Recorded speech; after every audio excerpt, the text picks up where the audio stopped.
Pour une personne autiste, c'est extrêmement compliqué de trouver seul un emploi parce qu'on n'a pas forcément les bons codes sociaux pour pouvoir rédiger correctement une lettre de motivation, un CV. Et on ne sait pas forcément où chercher l'information, comment la trier. Et en plus de ça, au jour d'aujourd'hui, il n'y a pas trop de dispositifs adaptés pour pouvoir nous accompagner dans nos recherches d'emploi. Donc ça complexifie encore plus les choses.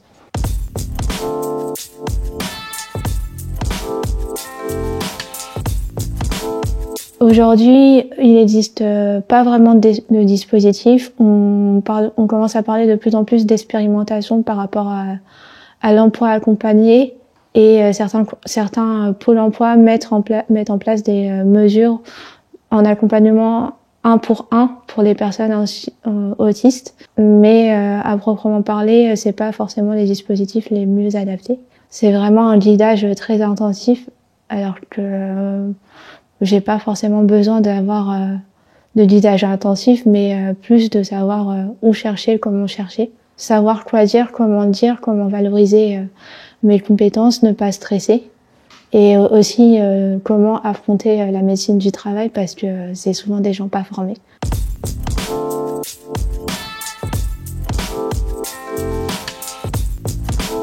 Aujourd'hui, pour bénéficier d'aménagement, quel que soit le milieu, que ce soit un milieu ordinaire ou un milieu adapté ou un milieu protégé, il faut être reconnu par la maison départementale des personnes handicapées comme travailleur handicapé.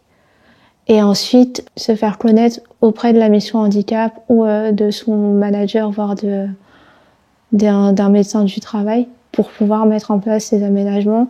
Ça peut être, par exemple, avoir un temps de travail flexible ou temps partiel et avoir des aménagements aussi ergonomiques pour ceux qui ne supportent pas la lumière, avoir des stores dans son bureau, un bureau où il n'y a pas trop de passage, pas trop de bruit dans les couloirs, voire pas de clim du tout. Ça peut être avoir une pièce ressource aussi, quand ça va pas, pouvoir s'isoler des autres.